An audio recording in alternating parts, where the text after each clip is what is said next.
औज़ुबिल्लाहिमिनश्शैतानिर्रजीम बिस्मिल्लाहिर्रहमानिर्रहीम। अस्सलाम वालेकुम, मेरा नाम सोबिया सलीम है। आज मैं आपको गोहर पब्लिशर की जानिब से खुशामदीद कहती हूँ।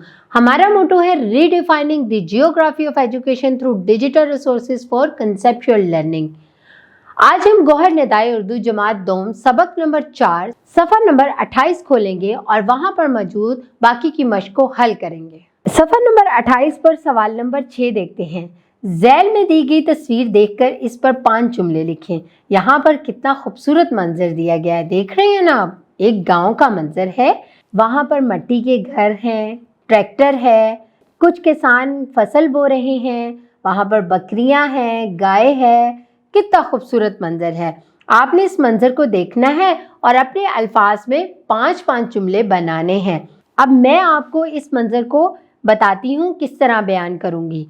किसान खेतों में काम कर रहे हैं, बकरियां चारा खा रही हैं, एक किसान ट्रैक्टर से खेतों को तैयार कर रहा है, औरतें कुएं से पानी भर कर ला रही हैं।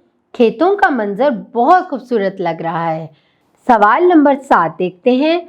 झैल में दिए गए हिंसों के सामने उर्दू लफ्ज़ों में और लफ्ज़ों के सामने उर्दू अदाद में गिनती लिखें। जैसे कि उर्दू हिंसे 11 है, लफ्ज़ क्या है 11। इसी तरह आप ये देखिए, लफ्ज़ क्या है 16, सीन वाव लाम हेला 16। इसी तरह आप देखेंगे 12 कैसे लिखा है उर्दू हिंसे में। इसी तरह आप देखेंगे 12 को लफ्ज़ में कैसे लिखा है, आपके सामने लिखा हुआ आ रहा है, आप देखें और इसे लिखें। इसी तरह आप 13 को देखेंगे कि किस तरह लफ्ज़ और हिंसे में लिखा हुआ है, आपके सामने स्क्रीन पे लिखा हुआ आ रहा है। आप गौर से इसे देखें और अपनी कॉपी पे लिखें। 14 किस तरह लिखा आ रहा है हिंसों में और लफ्ज़ में, वो भी देखें। 15, 17, 18, 19, 20।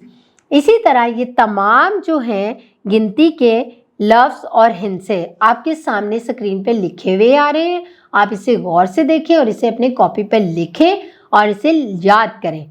आगे देखते हैं, आओ काम करें। सवाल नंबर 8 क्या है, गौर से सुनकर अमल करें। अब चंद जुमले हैं जो मैं आपको बताऊंगी, आपने वो सुनने हैं और फौरन उस पर अमल करना है। वक्त पर मस्जिद जाओ, यानी कि आपने हमेशा वक्त पर मस्जिद में जाना है। वक्त पर नाश्ता करो, आपने सुबह सुबह जल्दी उठ के वक्त पर नाश्ता करना है ताकि आप जल्दी से स्कूल पहुंच सकें वक्त पर। कभी देर से स्कूल ना पहुंचो। वक्त पर पढ़ो और वक्त पर खेलो। आपने अपने घर जाके अपना टाइम टेबल बनाना है कि आप स्कूल से जब जाते हो वापस खाना खा के आराम करें और देखें कि आपने किस टाइम पे पढ़ना है और किस टाइम पे खेलना है।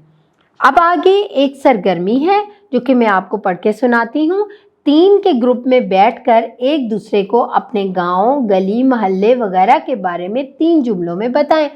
अब आपने यहाँ पर इस सरगर्मी को कैसे करना है, आपने अपने दोस्तों के साथ बैठना है और आपने बताना है अगर आपका कोई गांव है तो वो कैसा है और वहाँ पर क्या होता है। इसी तरह अगर किसी का गांव नहीं है तो वो अपने इलाके, मोहल्ले, गली के बारे में भी बता सकता है। ठीक है, मुझे यकीन है कि आप इस मश्क को बहुत अच्छी तरह से समझ भी गए होंगे और आपने इसको हल भी कर लिया होगा।